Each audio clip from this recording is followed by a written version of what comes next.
Hello students, welcome back to my YouTube channel Taste to Learn. So today we are going to start chapter number 2 Diversity in the Living World of class 6th. तो इसको start करने से पहले मैं आपको बता देना चाहूँगी कि हमने सीरीज स्टार्ट करी है जिसमें हम 6th से लेके 10th तक के साइंस के सभी चैप्टर्स को कवर करने वाले हैं। तो आप कि जो भी फ्रेंड्स हैं जो 6th to 10th क्लास में हैं, आप उनके साथ इस चैनल को ज़रूर शेयर करें ताकि वो भी इस सीरीज़ का बेनिफिट ले सकें। तो चलिए हम स्टार्ट करते हैं अपने चैप्टर को, diversity in the living world. छाया मनस्य कुर्वन्ति तिष्ठन्ति स्वयमात्पे फलानि अपि परार्थाय वृक्षः सत्पुरुषः इव। अब इसका मतलब क्या है? Trees stand in the sun and give shade to others. जैसे कि जो पेड़ होते हैं वो धूप में खड़े होते हैं और उनकी छाया किसको मिलती है? दूसरों को मिलती है। Their fruits are also for others. उनके जो फल होते हैं पेड़ों के, उनके फल भी दूसरों के लिए होते हैं। सिमिलरली जो गुड पीपल होते हैं bear all hardship and bring welfare to others, they give to others whatever they have earn. जैसे कि इन्होंने हमें पेड़ की एग्जाम्पल दे के क्या बताना चाहा है कि जैसे जो पेड़ होते हैं वो धूप में खड़े होकर दूसरों को छाया देते हैं, अपने फ्रूट्स भी दूसरों को देते हैं। सिमिलरली जो अच्छे लोग होते हैं वो भी, उनकी भी सारी मेहनत का फल दूसरों को ही मिलता है। वो उन्होंने अपनी ज़िंदगी में जो भी कुछ कमाया होता है उसका फल वो दूसरों को दे देते हैं। तो इस अच्छी बात से हम अपने इस चैप्टर की शुरुआत करते हैं। It is a pleasant morning after yesterday refreshing rain. अब यहाँ पे हमें क्या बताया गया है कि कल की बारिश के कारण आज की जो मॉर्निंग है बहुत ही ज़्यादा अच्छी हुई है। डॉक्टर रघु एंड मनीराम चाचा have been invited to the school by the science teacher madam Sulekha. अब जो साइंस टीचर है मैडम सुलेखा, उन्होंने किसको किसको इनवाइट किया है स्कूल में? एक तो डॉक्टर रघु और एक मनीराम चाचा, इन दोनों को इनवाइट किया है to facilitate an exciting nature walk. एक नेचर वॉक करने के लिए, उसका आयोजन करने के लिए जो मैम है उन्होंने डॉक्टर रघु और मनीराम चाचा को स्कूल में इनवाइट किया है। अब ये दोनों आखिर है कौन? जो डॉक्टर रघु है वो क्या है? साइंटिस्ट है at a near by research laboratory. जो पास ही में एक रिसर्च लेबोरेटरी है उसके साइंटिस्ट हैं डॉक्टर रघु। और जो मनीराम चाचा हैं elderly person from a near by community, वो एक पास के ही कम्युनिटी के एक बुजुर्ग व्यक्ति हैं। मनीराम चाचा is an expert in mimicking bird calls. जो मनीराम चाचा हैं वो चिड़ियों की आवाज़ निकालने में बहुत ही ज़्यादा एक्सपर्ट हैं। He is also brilliant at identifying a variety of plants and animals। और साथ ही साथ वो कई तरह के प्लांट्स और एनिमल्स को आइडेंटिफाई करने में भी बहुत ही ब्रिलियंट है। अब होते हैं ना कई लोग ऐसे कि जिनको पता चल जाता है कि हाँ ये कौन सा पेड़ है, कौन सा एनिमल है। सिमिलरली वैसे ही इंसान कौन है? मनीराम चाचा है। To prepare them for the nature walk, Dr. Raghu informed the student that the objective of this walk is to experience the beauty and variety of plants and animals in the nature। अब nature walk करने से पहले बच्चों को समझाना भी जरूरी है। तो बच्चों को डॉक्टर रघु क्या समझा रहे हैं कि इस नेचर वॉक का मेन ऑब्जेक्टिव क्या है कि हम जो नेचर की ब्यूटी को एक्सपीरियंस करें और नेचर में जो वैरायटी ऑफ प्लांट्स और एनिमल्स हैं उनको एक्सपीरियंस करें। The students are excited to join them. और स्टूडेंट्स इस नेचर वॉक को ज्वाइन करने के लिए बहुत ही ज़्यादा एक्साइटेड थे। They are curious to interact and learn from them. और उनके अंदर इस चीज़ को सीखने की बहुत ही एक क्यूरियस आ गया था, उनके अंदर चीज़ों को जानने की एक इच्छा हो गई थी। The teacher advise the student to carry a notebook, a pen and a water bottle. और टीचर ने बच्चों को क्या एडवाइस किया कि वो अपने साथ क्या ले लें, नोटबुक ले लें, पेन ले लें, ताकि अगर कुछ नोट करना हो तो वो नोट कर सके, साथ ही साथ वाटर बॉटल ले लें ताकि उनको प्यास वगैरह लगे तो पानी पी सके। As they walk, they begin exploring the plants and animals around them. अब वॉक शुरू होती है और वो अपने आसपास जो भी प्लांट्स और एनिमल्स हैं उसको एक्सप्लोर करना शुरू कर देते हैं। Doctor Raghu advise the student to notice the variety of smells in the park and emphasize respecting all living creatures and observing them without disturbing. अब जो डॉक्टर रघु है उन्होंने बच्चों को क्या एडवाइस किया कि पार्क में जो अलग अलग तरह की स्मेल आ रही है उन सबको नोटिस करें और जितने भी लिविंग क्रिएचर्स हैं उन सब की रिस्पेक्ट करें, उनको ऑब्जर्व करें पर उनको बिना डिस्टर्ब किए। मतलब कि ये नहीं कि अगर कोई जानवर आराम से सो रहा है, बैठा है, तो उस पे उठा के पत्थर मार दो, लकड़ी मार दो, उसको जगा दो ताकि वो तंग हो जाए। उनकी जो बस उनको ऑब्जर्व करना है, उनको डिस्टर्ब नहीं करना है। मनीराम चाचा tells the student to not only observe different plants and animals, कि सिर्फ तुम्हें प्लांट्स और एनिमल्स को ही ऑब्जर्व नहीं करना है, but also to carefully listen to different sound. पर साथ ही साथ तुम जो एनिमल्स हैं उनके साउंड्स को भी केयरफुली ध्यान से सुनो। The student came across a variety of plants, including grasses, bushes, and large tree. अब जब स्टूडेंट्स वॉक पे निकले हैं तो उन्होंने क्या देखा, बहुत सारे वैरायटी के प्लांट्स देखे, जैसे कि घास हो गए, जो छोटे प्लांट होते हैं, बशेज हो गए, या फिर जो बड़े बड़े ट्री होते हैं वो हो गए। They also observe a variety of birds, और उन्होंने कई तरह के बर्ड्स भी देखे जो पेड़ों की टहनियों पे बैठे थे। बटरफ्लाइज देखी जो एक फ्लावर से दूसरे फ्लावर्स पे मूव कर रही थी। मंकी देखे जो एक ट्री से दूसरे ट्री पे जंप कर रहे हैं। उन्होंने इस ऑब्जर्वेशन को अपनी नोटबुक पे रिकॉर्ड किया और डॉक्टर रघु और मनीराम चाचा से ये सारी बातें डिस्कस करी।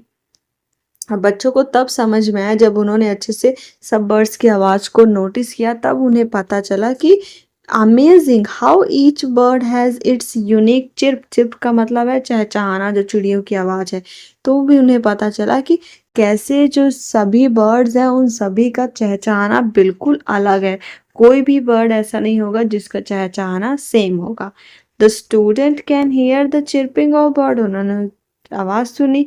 Doctor Raghu inform them that each bird has a unique chirp. उसके बाद डॉक्टर रघु ने भी बताया कि हर एक बर्ड का यूनिक चिर्प होता है, चहचहाना होता है।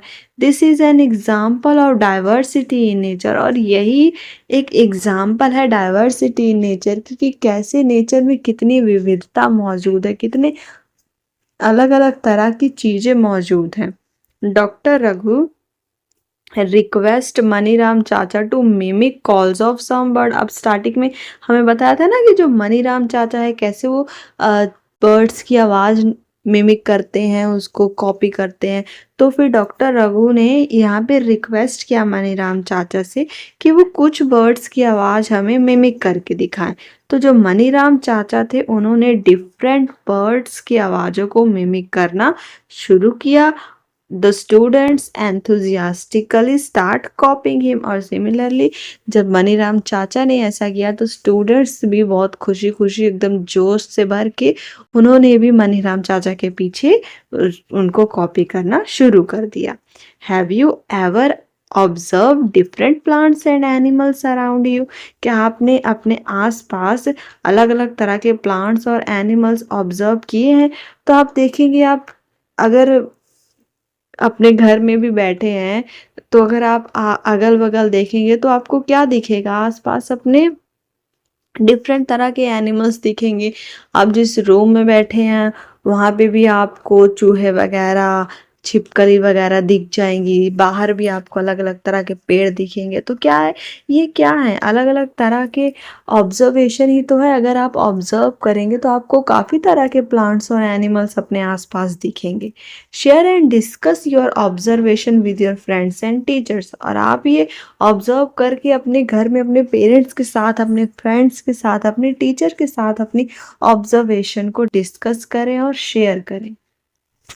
चलिए अब हम अपना नेक्स्ट टॉपिक स्टार्ट करते हैं, diversity in plants and animals around us. ये जो कि हमारा इस चैप्टर का फर्स्ट टॉपिक है।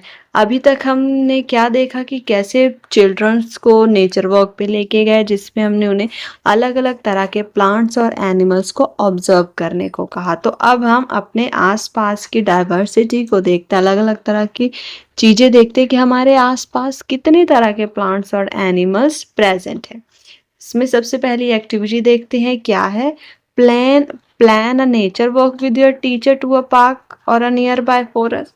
जिसमें हमने नेचर वॉक प्लान किया अपने टीचर के साथ पार्क में या फिर किसी फॉरेस्ट में जाना है। और नेचर वॉक के दौरान आपको डिफरेंट प्लांट्स, इंसेक्ट्स, बर्ड्स और अदर एनिमल्स को ऑब्जर्व करना है। और साथ ही साथ वेदर कंडीशन भी आपको ऑब्जर्व करनी है कि वहाँ का जो वेदर है वो कैसा है, हॉट है, कोल्ड है, हवा चल रही है, या फिर किस तरह का वहाँ पे नेचर है, आपको उसको ऑब्जर्व करना है। You can collect different types of fallen leaves or flowers and create a scrapbook। अब आप अगर वहाँ पे गए हैं, चाहे फॉरेस्ट में गए हो या पार्क में गए हो, वहाँ पे डिफरेंट टाइप्स के प्लांट्स तो होंगे ही, तो उनकी पत्तियां भी जमीन पे गिरी होंगी। तो आपको जो पत्तियां जमीन पे गिरी हुई हैं अलग अलग प्लांट्स के लीव्स को कलेक्ट करना है, फ्लावर्स को कलेक्ट करना है और एक स्क्रैप बुक बनानी है। Take care of the plants and animals in the nature. जब आप ऐसे वॉक पे कहीं जाते हैं तो आपको प्लांट्स और एनिमल्स की केयर बहुत अच्छे से करनी है। आपको ये इंश्योर करना है कि आप प्लांट्स या एनिमल्स को डिस्टर्ब ना करें, और साथ ही साथ ना ही कोई पत्ते फालतू में तोड़े या फिर फ्लावर्स किसी को भी आपने प्लग नहीं करना है। यहाँ पे आपको जो लीव्स कलेक्ट करने को कहा है, जो फ्लावर्स कलेक्ट करने को कहा है, वो भी इन्होंने हमें कौन से कहे हैं, जो फॉलन हो, जो गिरे हुए लीव्स या प्लांट्स, सिर्फ उनको ही कलेक्ट करना है। उसके अलावा आपको कोई भी फ्लावर्स या लीव्स प्लग नहीं करना है। Record your observation. और उसके बाद टेबल 2.0 दिया हुआ है जहाँ पे आपको अपनी ऑब्जर्वेशन रिकॉर्ड करनी है। स्टेम की जो लीव या फ्लावर आपने कलेक्ट किया है उसका स्टेम कैसा है, लीव्स कैसी हैं, फ्लावर कैसा है, anything interesting in various plant, कुछ भी जो आपको उस प्लांट में बाकियों से अलग लग रहा है, बाकियों से इंटरेस्टिंग लग रहा है, वो आपको उसमें नोट करना है। अब जैसे कि हम यहाँ पे देखते हैं table 2.1, observation of different plants around us. सबसे पहले इन्होंने हमें क्या दिया हुआ है, कॉमन ग्रास की, जो ग्रास का पेड़ है मतलब घास होती है, इसकी स्टेम कैसी होती है, सॉफ्ट और थिन होती है। घास तो आप सभी ने देखी ही होगी आराम से। A single leaf grow alternatively from different points on stem. अब जो घास होती है ऐसे ऐसे करके उगी होती है, वही यहाँ पे इन्होंने हमें कहा है कि एक सिंगल लीफ ऐसे ग्रो हुई रहती है from different points of the stem, stem के डिफरेंट ऐसे पॉइंट से ग्रो हुई रहती है। और ग्रास में कैसे फूल होते हैं।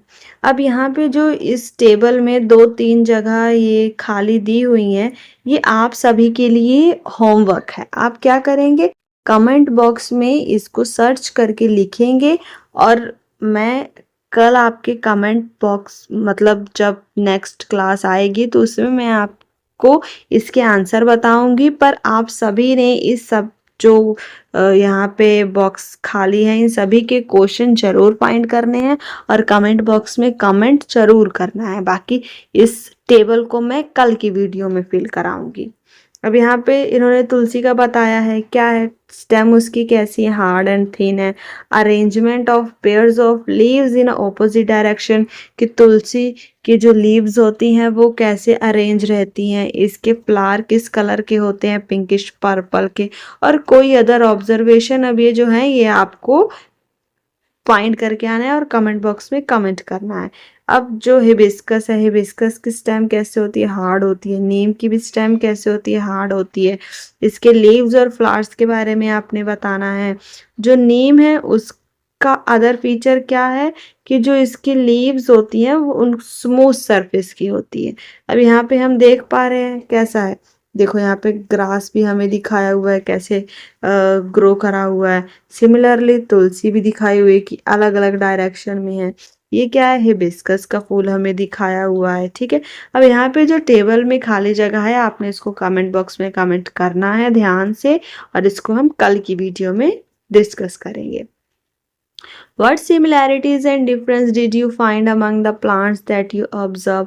अब जो plants और हमने ऑब्जर्व किए, क्या आपको उसमें कोई सिमिलैरिटी या डिफरेंस दिखाई दिया? You must have observe that plants have a variety of features. अब आपने ऑब्जर्व किया होगा कि प्लांट्स के अलग अलग तरह के फीचर्स हैं जिनके बेसिस पे हम उनको कैटेगराइज कर सकते हैं। जैसे कि कई प्लांट हो सकते हैं लंबे हों, छोटे हों, कईयों की स्टेम हो सकती है हार्ड है, कईयों की हो सकती है सॉफ्ट है। इन बेसिस पे हम उनको कैटेगराइज कर सकते हैं। कईयों को हम उनकी लीव्स के शेप्स के बेसिस पे कैटेगराइज कर सकते हैं, या फिर उनकी स्टेम या ब्रांचेस के अरेंजमेंट्स के अकॉर्डिंग उनको ऑब्जर्व कर सकते हैं। उनके फ्लावर्स के बेसिस पे ऑब्जर्व कर सकते हैं कि उनके फ्लावर्स का कलर कैसा है, शेप कैसा है, उनमें सेंट कैसी आ रही है, उनमें स्मेल कैसी आ रही है। ये तो हो गई फ्लावर्स की बात। अब हम एक टेबल बनाएंगे एनिमल्स के बारे में। जब हम वॉक के कर रहे हैं तो प्लांट्स के साथ साथ हमें कुछ एनिमल्स भी तो दिखेंगे। Record the places where they live. हम सबसे पहले देखेंगे कि कौन से प्लेस में वो रहते हैं, क्या वो खाते हैं, कैसे वो मूव करते हैं। तो चलिए इस टेबल को हम फिल करते हैं। अब देखिए क्रो क्या है, ट्री पे रहता है, इंसेक्ट्स खाता है, ये उड़ भी सकता है और चल भी सकता है। और कोई अदर ऑब्जर्वेशन क्या है कि ये जो भी कुछ भी मतलब कि लकड़ी होती है जब अपना घोंसला वोसला बनाने के लिए कैरी करता है ट्विंग, ये अपनी चोंच में कैरी करके ले जाता है। नेक्स्ट क्या है, आंट जो चींटी होती है। Nest in soil and bureau, ये एक छेद बना के मिट्टी में रहती है।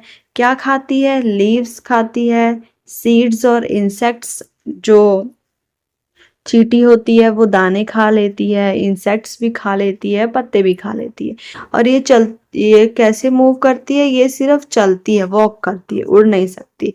इसके और अदर फीचर क्या है कि इसके 6 पैर होते हैं। और अब हम देखते हैं काव के बारे में। तो जो काव है कहाँ रहती है, काव मतलब कि या फिर इंसान इसको पाल लेता है तो रहती है, या फिर जहाँ पे गौशाला होती है या फिर वहां पे रहती है। और ये क्या खाती है, ग्रास और लीव्स खाती हैं। और ये चलती कैसी है, जो काव है वो भी वॉक करती है। इसका अलग फीचर क्या हो जाएगा कि इसके 4 लेग्स होते हैं। ठीक है, और ये हमें दूध देती है। ठीक है, तो ये क्या हो गया, इसके एनी अदर ऑब्जर्वेशन जो हमने ऑब्जर्व किया वो हमने बता दिया। ठीक है, तो ये बात हो गई एनिमल्स के बारे में। What are the similarities and difference among the animals. अब एनिमल्स जो हमने इस टेबल में रिकॉर्ड करे इनमें भी कुछ सिमिलैरिटीज हैं और डिफरेंस हैं। You would have observe that. अब इससे हमें क्या पता चला कि कुछ एनिमल्स तो ऐसे हैं जो लैंड पे रहते हैं और कुछ एनिमल्स ऐसे हैं जो ट्रीज पे रहते हैं। जैसे कि जो बर्ड हैं वो ट्री पे रहेंगे, पर जो फिश हैं वो वाटर में रहेंगे। और कुछ ऐसे एनिमल्स हैं जैसे कि जो फ्रॉग है वो जमीन पे और पानी में दोनों जगह रह सकते हैं। तो वही बात है कि एनिमल्स को भी हम बहुत तरीके से कैटेगराइज कर सकते हैं। Animals consume a diverse range of foods and exhibit a variety of movements. और साथ ही साथ जो एनिमल्स है अलग अलग एनिमल्स अलग अलग चीज़ें खाते हैं। जैसे कि काव हो गई तो ग्रास ही खाएगी, आंट थी वो इंसेक्ट भी खा लेती थी, लीव्स भी खा लेती हैं, और उनके मूवमेंट के हिसाब से भी उनको बहुत ही डाइवर्स रेंज में हम कैटेगराइज कर सकते हैं। Sketch the plant and animal observe by you in your notebook and prepare. अब यहाँ पे बच्चों को क्या करना है कि आपने जो भी वहाँ पे प्लांट या एनिमल देखे आपने उसका स्केच बनाना है अपनी नोटबुक पे, या फिर स्क्रैप बुक प्रिपेयर करनी है। Leaves flowers from different plants and feathers from animals. या फिर आपने स्क्रैप बुक किसकी बनानी है, अलग अलग प्लांट्स के लीव्स और फ्लावर्स लेके उसकी स्क्रैप बुक बनानी है, और साथ ही साथ जो एनिमल्स के अलग अलग एनिमल्स के जो पंख हैं उनकी उनको भी कलेक्ट करके उनकी स्क्रैप बुक बना सकते हैं। और साथ ही साथ आपको जो भी उनसे डिटेल मिल रही है उन सबको कलेक्ट करके वो आपको उसमें अपने स्क्रैप बुक में लिखना है। While travelling to and from school, और उसके बाद अपने स्कूल की तरफ ट्रैवल करते टाइम आपको अपने आसपास अपने सराउंडिंग की चीज़ों को ऑब्जर्व करना है कि उसमें कितने तरह के प्लांट्स और एनिमल्स आपको और दिख रहे हैं, जो हमने यहाँ पे टेबल 2.1 और 2.1 में 2.2 में नहीं लिखा। आपको अगर अपने आसपास कोई भी अलग तरह के प्लांट्स या एनिमल्स दिख रहे हैं तो आप उसमें ऐड कर सकते हैं। अब नेक्स्ट एक्टिविटी क्या है, हमें क्या करना है, 30 सेकेंड्स के लिए अपनी आइज़ को क्लोज करना है, और जो कोई भी एक एनिमल या एक प्लांट जिसके बारे में हम बहुत ही ध्यान से क्लोजली हमने ऑब्जर्व किया है या फिर आपको जो बहुत अच्छा लगा है उसको आप अपने दिमाग में सोचेंगे, एक प्लांट और एक एनिमल को, और उसके बाद उसको ब्लैक बोर्ड पे ड्रॉ करेंगे। What are your observation about the various plants and animals that have been drawn? अब जो भी जैसे यहाँ पे हम देख पा रहे हैं कि बच्चों ने क्या किया है, अलग अलग तरह के प्लांट्स और एनिमल्स यहाँ पे ब्लैक बोर्ड पे ड्रॉ करे हैं। तो इसमें हमने क्या ऑब्जर्व किया कि मतलब काफ़ी ऑब्जर्वेशन बच्चों को जो इसमें अच्छा लगा होगा वो उन्होंने यहाँ पे ऑब्जर्व किया और उसके अकॉर्डिंग यहाँ पे उसको ड्रॉ किया। How many different plants and animals did the entire class draw on the blackboard? अब बहुत सारी क्लास है तो जिस बच्चे के दिमाग में जो आएगा उसके अकॉर्डिंग वो अपना प्लांट और एनिमल ड्रॉ करेगा। तो आपको क्या लगता है कि जितने बच्चों ने ब्लैक बोर्ड पे प्लांट और एनिमल ड्रॉ करे हैं उससे ज़्यादा भी प्लांट और एनिमल एग्जिस्ट करते होंगे? तो yes, of course there are varieties of plants and animals exist on this earth. बहुत तरह के प्लांट और एनिमल्स एग्जिस्ट करते हैं जिसके बारे में हमें अभी पता ही नहीं है। The variety of plants and animals found in a particular region contribute to the biodiversity of that region. तो यहाँ पे हमें क्या है, एक क्वेश्चन का आंसर मिल गया कि व्हाट इज बायोडाइवर्सिटी। तो बायोडाइवर्सिटी क्या होती है कि किसी भी पार्टिकुलर रीजन में पाए जाने वाले वैरायटी ऑफ प्लांट्स और एनिमल्स, उसको हम क्या कहते हैं, biodiversity of that region. Each member in the biodiversity of a region has a different role to play।